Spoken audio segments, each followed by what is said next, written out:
Welcome to ராசி studies. இது உங்கள் சுகன்யா. இன்னைக்கு நம்ம பார்க்க போறது என்னன்னா, டிஎன்இஏ ஆன்லைன் ரெஜிஸ்ட்ரேஷன்ஸ் நம்ம எப்படி பண்றது அப்படிங்கறத டீடைல்டா இந்த வீடியோல பார்க்க போறோம். ஸோ இந்த வீடியோவை ஸ்கிப் பண்ணாம பாருங்க. அதுக்கு முன்னாடி என்னோட சேனல் பிடிச்சிருந்தா கண்டிப்பா லைக் பண்ணி ஷேர் பண்ணுங்க. தெரியாதவங்க தெரிஞ்சுக்கட்டும். சப்ஸ்கிரைப் பண்ணுங்க. பக்கத்துல இருக்க பெல் ஐகான் பட்டனை கிளிக் பண்ணும்போது என்னோட நியூ நோட்டிபிகேஷன்ஸ் எல்லாமே உங்களோட மொபைலுக்கு ஈஸியா வரும். இப்போ வாங்க வீடியோக்குள்ள போலாம். வீடியோக்குள்ள போறதுக்கு முன்னாடி உங்களுக்கு டிஎன்இஏ கவுன்சிலிங் பத்தி எல்லா டீடைல்ஸும் வேணும் அப்படின்னா, நீங்க கீழ டிஸ்கிரிப்ஷன் பாக்ஸ்ல இருக்கிற வாட்ஸ்அப் லிங்க்ல ஜாயின் பண்ணிக்கோங்க. நம்ம டிஎன்இஏ ஆன்லைன் கவுன்சிலிங் பத்தி எல்லா டீடைல்ஸும் நம்மளோட சேனல்ல போட்டுக்கிட்டே இருக்கோம்.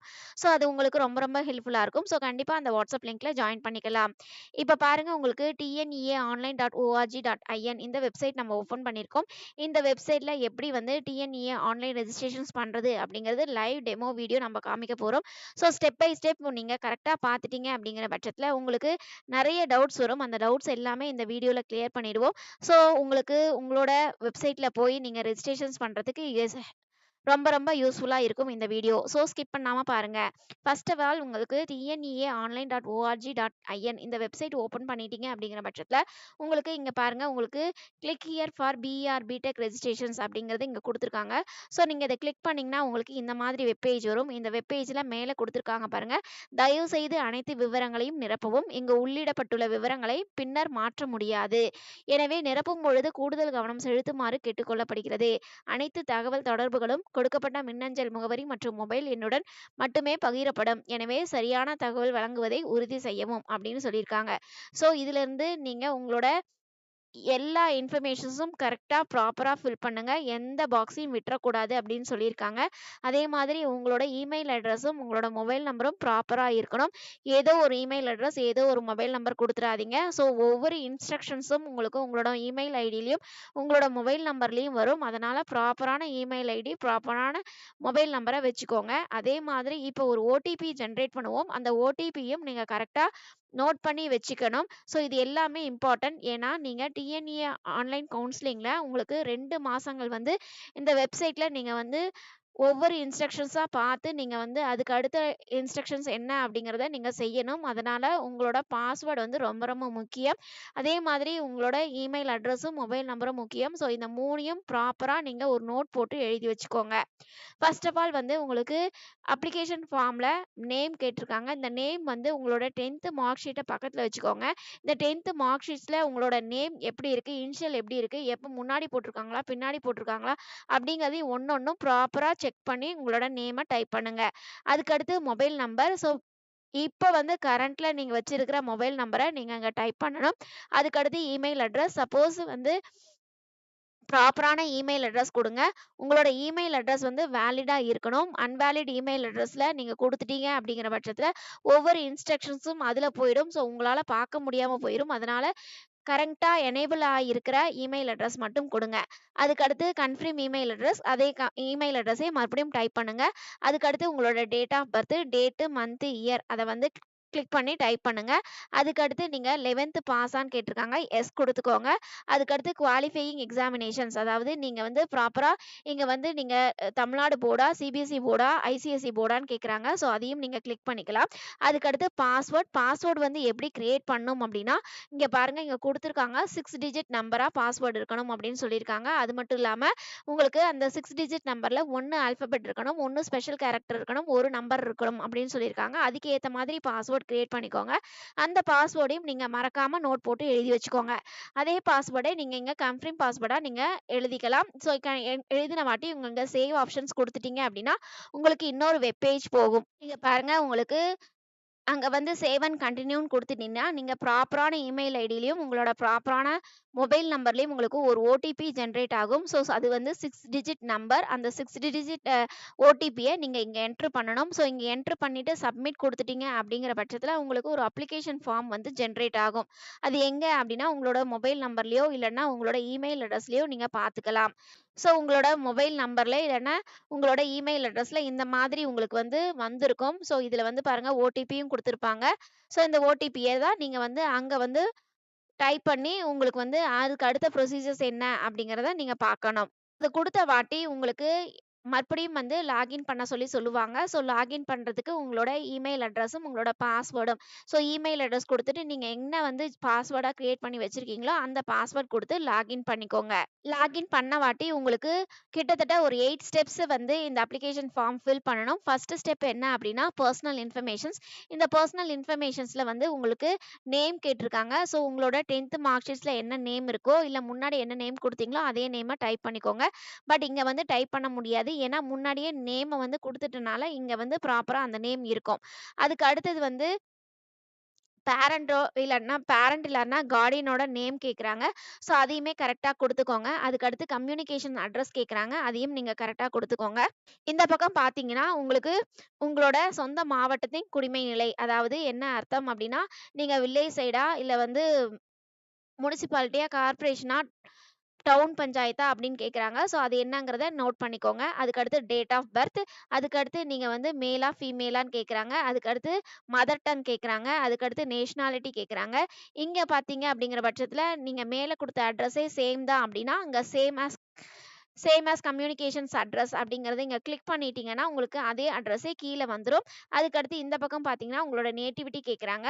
ஸோ நேட்டிவிட்டி என்னங்கிறத குடுத்துக்கோங்க. அதுக்கடுத்து ரிலிஜியன் என்ன, அதுக்கடுத்து வந்து உங்களோட நேம் ஆஃப் கம்யூனிட்டி என்ன அப்படிங்கிறத குடுத்துருக்காங்க. ஸோ டைப் பண்ணிக்கோங்க. இங்கேயும் பார்த்தீங்கன்னா, உங்களோட ஸ்டேட்டு, உங்களோட டிஸ்ட்ரிக்ட், உங்களோட தாலுக் இது எல்லாமே கேட்குறாங்க. ஸோ கரெக்ட்டா டைப் பண்ணிக்கோங்க. அதே மாதிரி இந்த பக்கம் பார்த்தீங்கன்னா, உங்களுக்கு ஆதார் கார்ட் கேட்குறாங்க. ஸோ ஆதார் கார்டு ஆப்ஷனல் தான். உங்களுக்கு தேவை இருந்தா ஆதார் கார்ட் நம்பரையும் குடுத்துக்கலாம்.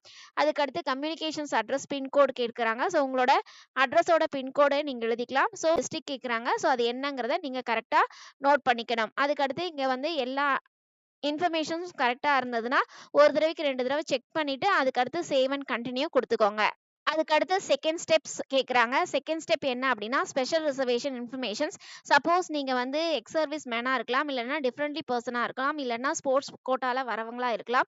ஸோ அவங்களுக்கு மட்டும் ஸ்பெஷல் ரிசர்வேஷன் கவுன்சிலிங்ல அப்ளை பண்ண முடியும். ஸோ நீங்க ஸ்பெஷல் ரிசர்வேஷன்ஸ்ல இருக்கீங்க அப்படின்னா, நீங்க இந்த ஃபார்ம ஃபில் பண்ணலாம். சப்போஸ் நீங்க வந்து ஸ்போர்ட்ஸ் மேனான்னு ஃபர்ஸ்ட் கேட்குறாங்க. எஸ்னா எஸ்ன்னு குடுங்க. நோனா நோன்னு குடுத்துக்கோங்க. அதுக்கு அடுத்து வந்து எக்ஸ் சர்வீஸ் மேனான்னு கேட்குறாங்க. எஸ்னா எஸ்ன்னு குடுங்க. நோனா நோன்னு குடுங்க. டிஃபரண்ட்லி ஏபிள் பெர்சனா கேட்குறாங்க. எஸ்னா எஸ்ன்னு குடுங்க. நோனா நோன்னு குடுங்க.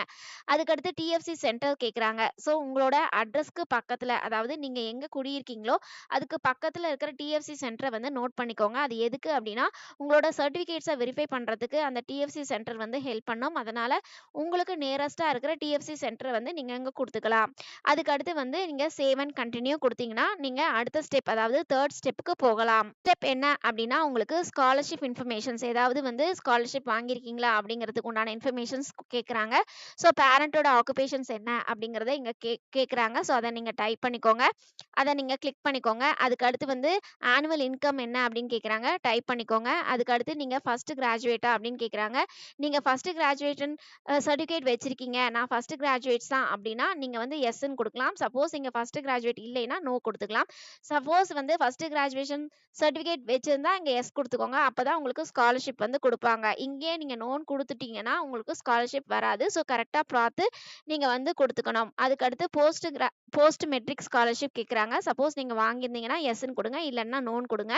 அதுக்கு அடுத்து நீங்க எஜுகேஷன் லோன் வாங்குறீங்களா அப்படின்னு கேட்குறாங்க. எஸ்னா எஸ்ன்னு குடுங்க. நோனா நோன்னு குடுங்க. அதுக்கு அடுத்து சேவ் அண்ட் கன்டின்யூ ஆப்ஷன்ஸ குடுத்துக்கலாம். அதுக்கு அடுத்து 4த் ஸ்டெப் என்ன அப்படின்னா, ஸ்கூல் ஆஃப் ஸ்டடி இன்ஃபர்மேஷன்ஸ். நீங்க வந்து எங்க ஸ்கூல்ல படிச்சீங்க அப்படிங்கிறத கேட்குறாங்க. ஸோ அத நீங்க வந்து கரெக்ட்டா டைப் பண்ணணும். ஃபர்ஸ்ட் வந்து என்ன கேட்குறாங்கன்னா, கேட்டகரி ஆஃப் ஸ்கூல், அதாவது உங்களோட ஸ்கூல் வந்து கவர்ன்மெண்ட் ஸ்கூலா, என்ன ஸ்கூல் அப்படின்னு கேட்குறாங்க. ஸோ அத நீங்க கிளிக் பண்ணிக்கணும். அதுக்கு அடுத்து உங்களோட ஸ்கூலோட குடிமை நிலை என்ன அப்படின்னு கேட்குறாங்க. அதாவது நீங்க பர்ட்டிகுலரா வில்லேஜ் சைடா, டவுன் சைடா, இல்ல இந்த கார்ப்பரேஷன்ஸா, இல்ல முனிசிபாலிட்டியா அப்படின்னு கேட்குறாங்க. ஸோ அதையும் நீங்க கிளிக் பண்ணிக்கலாம். ஸ்கூலோட லொகேஷன்ஸ் கேட்குறாங்க. அதுக்கு அடுத்தது வந்து 3வது என்ன அப்படின்னா, நீங்க வந்து பர்ட்டிகுலரா 8த் ஸ்டாண்டர்ட்லேருந்து 12த் ஸ்டாண்டர்ட் வரைக்கும் நீங்க தமிழ்நாட்டுல தான் படிச்சீங்களா அப்படின்னு கேட்குறாங்க. எஸ்னா எஸ்ன்னு குடுங்க. நோனா நோன்னு குடுங்க. அதுக்கு அடுத்து வந்து நீங்க பர்ட்டிகுலரா 6த் டூ 8த் வரைக்கும் பிரைவேட் ஸ்கூல்லயும், 11th, 12th கவர்ன்மெண்ட் ஸ்கூல்லயும் படிச்சிருக்கீங்களா அப்படின்னு கேட்குறாங்க. எஸ்னா எஸ்ன்னு குடுங்க. நோனா நோன்னு குடுங்க. அதுக்கு அடுத்து வந்து நீங்க 6th ஸ்டாண்டர்ட்லேருந்து 12th ஸ்டாண்டர்ட் வரைக்கும் கவர்மெண்ட் ஸ்கூல்ல படிச்சிருக்கீங்களா அப்படின்னு கேட்குறாங்க. நீங்க எஸ்னா எஸ்ன்னு கொடுக்கலாம், நோனா நோன்னு கொடுக்கலாம். இந்த ஃபர்ஸ்ட்டு, தேர்ட் ஆப்ஷன்ஸ் என்ன அப்படின்னா, நீங்க வந்து பர்ட்டிகுலரா 8th ஸ்டாண்டர்ட்லேருந்து 12th ஸ்டாண்டர்ட் வரைக்கும் அதர் ஸ்டேட்ஸ்ல படிச்சிருக்கீங்க அப்படின்னா, நீங்க கண்டிப்பா நேட்டிவிட்டி சர்டிஃபிகேட்ஸ் ப்ரொவைட் பண்ணணும். அதுக்கோசரம் இது கேட்குறாங்க. இது எதுக்கு அப்படின்னா, உங்களுக்கு வந்து 6th ஸ்டாண்டர்ட்லேருந்து 12th ஸ்டாண்டர்ட் வரைக்கும் கவர்மெண்ட் ஸ்கூல்ல படிச்சிருந்தா 7.5 ரிசர்வேஷன்ஸ்குள்ள வருவீங்க. ஸோ அதுக்கோசரம் உங்களோட டீட்டெயில்ஸ இந்த மாதிரி கேட்குறாங்க. சரிங்களா? அதுக்கு அடுத்தது வந்து நீங்க ஒவ்வொரு ஸ்டாண்டர்ட்லயும் எந்த ஸ்கூல்ல படிச்சீங்க? எத்தனாவது வருஷம் படிச்சீங்க? ஸ்கூலோட நேம் என்ன? அதோட ஸ்டேட் என்ன? டிஸ்ட்ரிக்ட் என்ன? அப்படிங்கிறத குடுத்துருக்காங்க. ஸோ அத நீங்க வந்து கரெக்ட்டா டைப் பண்ணிக்கணும். சப்போஸ் இங்க பாருங்க, இங்க குடுத்துருக்காங்க. நான் 6th ஸ்டாண்டர்ட்லேருந்து 12th ஸ்டாண்டர்ட் வரைக்கும் ஒரே ஸ்கூல்ல தான் படிச்சிருக்கேன் அப்படின்னா, நீங்க இத கிளிக் பண்றீங்கன்னா, ஆஸ் யூசுவல் உங்களுக்கு எல்லாமே ஒரே ஸ்கூலே அப்ளை ஆயிக்கும். ஸோ நீங்க வந்து அத கிளிக் பண்ணிக்கலாம். சப்போஸ் நீங்க 6th ஸ்டாண்டர்ட்லேருந்து 12th ஸ்டாண்டர்ட் வரைக்கும் ஒரே ஸ்கூல்ல படிச்சிருந்தீங்கன்னா மட்டும் அத கிளிக் பண்ணலாம். இல்லாட்டினா ஒவ்வொரு ஸ்கூலா டைப் பண்ணிட்டு, நீங்க வந்து கடைசியா வந்து சேவ் அண்ட் கன்டின்யூ குடுத்துக்கணும். ஸ்டெப் என்ன அப்படின்னா, அகாடமிக் இன்ஃபர்மேஷன்ஸ், அதாவது நீங்க வந்து 12th வந்து எங்க படிச்சிருக்கீங்க? ஸ்டேட் போர்டா? நீங்க இல்லாட்டினா சிபிஎஸ்சியா? இல்லாட்டினா ஐசிஎஸ்சியா? அது கேட்குறாங்க. ஸோ அத வந்து நீங்க கிளிக் பண்ணிக்கணும். அதுக்கு அடுத்து வந்து நேம் ஆஃப் போர்ட் எக்ஸாமினேஷன்ஸ். நீங்க வந்து தமிழ்நாடு போர்ட்ல படிச்சீங்கன்னா, சிபிஎஸ்சி போர்டா அப்படின்னு கேட்குறாங்க. ஸோ அதையும் நீங்க வந்து கிளிக் பண்ணிக்கோங்க. அதுக்கு அடுத்து பெர்மனன்ட் ரெஜிஸ்ட்ரேஷன் நம்பர். அதாவது நீங்க 12th உங்களோட மார்க் ஷீட்ல ரெஜிஸ்ட்ரேஷன் நம்பர் இருக்கும். அதையும் நீங்க டைப் பண்ணிக்கலாம். அதுக்கு அடுத்து உங்களோட ரோல் நம்பர், அதையும் நீங்க டைப் பண்ணிக்கலாம். அதுவும் 12th மார்க் ஷீட்ஸ்ல இருக்கும். அதுக்கு அடுத்து குவாலிஃபையிங் இயர். நீங்க வந்து 2023ல படிச்சீங்களா? 24ல படிச்சீங்களா? 12th அப்படின்னு கேட்குறாங்க. ஸோ அந்த இயர கரெக்ட்டா போட்டுக்கோங்க. அதுக்கு அடுத்து உங்களுக்கு வந்து நீங்க அகாடமிக்ல படிச்சீங்களா? இல்ல வொகேஷனல்ல படிச்சீங்களான்னு கேட்குறாங்க. ஸோ அதையும் நீங்க கிளிக் பண்ணிக்கணும். அதோட குரூப் கோடு, உங்களோட சப்ஜெக்ட் கோடு என்ன அப்படின்னு கேட்குறாங்க. ஸோ அத நீங்க கிளிக் பண்ணிக்கோங்க. அதுக்கு அடுத்து மீடியம் ஆஃப் இன்ஸ்ட்ரக்ஷன்ஸ், தமிழ்ல படிச்சிருக்கீங்களா? இங்கிலீஷ்ல படிச்சிருக்கீங்களா? அப்படின்னு கேட்குறாங்க. அதுக்கு அடுத்து உங்களோட 12த்ல மேக்ஸிமம் டோட்டல் மார்க்ஸ் என்ன அப்படின்னு கேட்குறாங்க. நீங்க 500க்கு எழுதிருக்கீங்களா? 600க்கு எழுதிருக்கீங்களா? அங்க மார்க் பண்ணிக்கோங்க. அதுக்கு அடுத்து வந்து உங்களுக்கு 12த்ல எவ்வளோ மார்க்ஸ் எடுத்திருக்கீங்க அப்படிங்கிறத கேட்டிருக்காங்க. ஸோ அதையும் நீங்க மார்க் பண்ணிக்கலாம். 10த்ல வந்து நீங்க டோட்டல் மார்க்ஸ் எவ்வளோ? அதாவது 500 மார்க்ஸ் எழுதியிருந்தீங்கன்னா 500 நீங்க கிளிக் பண்ணிக்கலாம். அதுக்கு அடுத்து வந்து இங்க வந்து உங்களோட எடுத்த மார்க், நீங்க 10த்ல எவ்வளோ மார்க் எடுத்தீங்களோ அத வந்து நீங்க டைப் பண்ணிக்கலாம். அதுக்கு அடுத்து நீங்க வந்து கீழ குடுத்துருக்காங்க பாருங்க. நீங்க நீட்க்கு அப்ளிகேஷன்ஸ் போட்டிருக்கீங்களா அப்படின்னு கேட்குறாங்க. எஸ்னா எஸ்ன்னு குடுங்க. நோனா நோன்னு குடுங்க. அதுக்கு அடுத்து ஜேஇக்கு அப்ளை பண்ணியிருக்கீங்களான்னு கேட்குறாங்க. எஸ்னா எஸ்ன்னு குடுங்க. நோனா நோன்னு குடுங்க. அதுக்கு அடுத்தது வந்து உங்களுக்கு Indian marine university common entrance exams நீங்க அப்ளை பண்ணியிருக்கீங்களான்னு கேட்குறாங்க. ஸோ அதுனா எஸ்னா எஸ்ன்னு குடுங்க. நோனா நோன்னு குடுங்க. அதுக்கு அடுத்து எஜுகேஷனல் மேனேஜ்மெண்ட் இன்ஃபர்மேஷன் சிஸ்டம், அதாவது எம்இஸ் நம்பர் கேட்குறாங்க. ஸோ அத நீங்க இங்க டைப் பண்ணிக்கலாம். அதுக்கு அடுத்து கம்யூனிட்டி சர்டிஃபிகேட்ஸ் நம்பர் உங்களோட கம்யூனிட்டி சர்டிஃபிகேட்ஸ்ல இருக்கும். ஸோ அதையும் நீங்க இங்க டைப் பண்ணலாம். நேட்டிவிட்டி சர்டிஃபிகேட்ஸ் வந்து நீங்க 8th ஸ்டாண்டர்ட்லேருந்து 12th ஸ்டாண்டர்ட் வரைக்கும் அதர் ஸ்டேட்ஸ்ல படிச்சிருக்கீங்க அப்படின்னா, நீங்க நேட்டிவிட்டி சர்டிஃபிகேட் ப்ரொவைட் பண்ணணும். சப்போஸ் இல்ல அப்படின்னா, நீங்க நேட்டிவிட்டி சர்டிஃபிகேட்ஸ் ப்ரொவைட் பண்ணணும்னு அவசியம் இல்ல. இது வந்து ஆப்ஷனல் தான். உங்களுக்கு நேட்டிவிட்டி சர்டிஃபிகேட் ப்ரொவைட் பண்றதா இருந்தா, அதோட நம்பர் இங்க எழுதிக்கோங்க. அதே மாதிரி கடைசியா வந்து சேவ் அண்ட் கன்டின்யூ குடுத்துக்கலாம். அதுக்கு அடுத்து கீழயே உங்களுக்கு பாருங்க, உங்களுக்கு 12த்ல வந்து நீங்க எவ்வளோ மார்க்ஸ் எடுத்திருக்கீங்க அப்படிங்கிற மார்க்ஸ் டீட்டெயில்ஸ் கேட்டிருக்காங்க. ஸோ அது நீங்க அத வந்து ஒவ்வொன்னா நீங்க கிளிக் பண்ணிக்கலாம். இங்க வந்து பெர்மனன்ட் ரெஜிஸ்ட்ரேஷன்ஸ் நம்பர் கேட்குறாங்க. நீங்க எப்போ எழுதினீங்க? எந்த வருஷம் எழுதினீங்க? எத்தன மார்க்குக்கு எழுதினீங்க? நீங்க வாங்குன மார்க் என்ன? அப்படிங்கிறது எல்லாமே நீங்க இங்க வந்து நோட் பண்ணிட்டு, அதுக்கப்புறம் இங்க சேவ் அண்ட் கன்டின்யூங்கிற ஆப்ஷன்ஸ குடுத்துக்கலாம். கடைசியா நீங்க வந்து எல்லா ஆப்ஷன்ஸும் குடுத்த வாட்டி உங்களுக்கு முன்னாடி போய் நீங்க ஒவ்வொரு தடவையும் செக் பண்ணிடுங்க. செக் பண்ணிட்டு அதுக்கப்புறமேட்டு இந்த மாதிரி பேஜ் வரும். இந்த ஆப்ஷன்ஸ் எல்லாமே கரெக்ட்டான்னு நீங்க ஒருக்கா வெரிஃபை பண்ணிக்கோங்க அப்படிங்கிறது வரும். ஸோ நீங்க எல்லா information, for example personal information, special informations, scholarship information, school of study, academic informations எல்லாமே கீழ வரும். ஸோ ஒன் பை ஒன் நம்ம ப்ராப்பரா கரெக்ட்டா தான் குடுத்துருக்கோமா அப்படிங்கிறத ஒரு தடவைக்கு 2 தடவ கரெக்ட்டா செக் பண்ணிட்டு நீங்க சப்மிட் குடுத்துக்கலாம். என்ன அப்படின்னா பேமெண்ட் பண்ணணும். ஸோ பேமெண்ட் வந்து எப்படி பண்றது அப்படிங்கிறது இங்க குடுத்துருக்காங்க. ஸோ நீங்க ஆன்லைன்லயும் பே பண்ணலாம். இல்லன்னா டிடி எடுத்தும் பே பண்ணலாம் அப்படிங்கிறதையும் சொல்லியிருக்காங்க. ஸோ உங்களுக்கு வந்து எவ்வளோ ரெஜிஸ்ட்ரேஷன் ஃபீஸ்னா உங்களுக்கு ₹500 அப்படின்னு சொல்லியிருக்காங்க. எஸ்சி, எஸ்டி, பிடபிள்யூடி கேண்டிடேட்டா இருந்தா 250 அப்படின்னு சொல்லியிருக்காங்க. ஸோ இந்த மாதிரி கேட்வே இருக்கு அப்படின்னா, நீங்க வந்து எந்த கேட்வே இருக்கோ அந்த கேட்வேல கிளிக் பண்ணி நீங்க உங்களோட ரெஜிஸ்ட்ரேஷன் ஃபீஸ பே பண்ணலாம். சப்போஸ் எனக்கு இந்த மாதிரி கேட்வே இல்ல அப்படின்னா, நீங்க வந்து டிடி எடுத்தும் டிஎஃப்சி சென்டர்ல கொண்டு போய் குடுக்கலாம். இல்லன்னா credit card, debit card, net banking மூலமாவும் நீங்க பே பண்ணலாம் அப்படிங்கிறதையும் சொல்லியிருக்காங்க.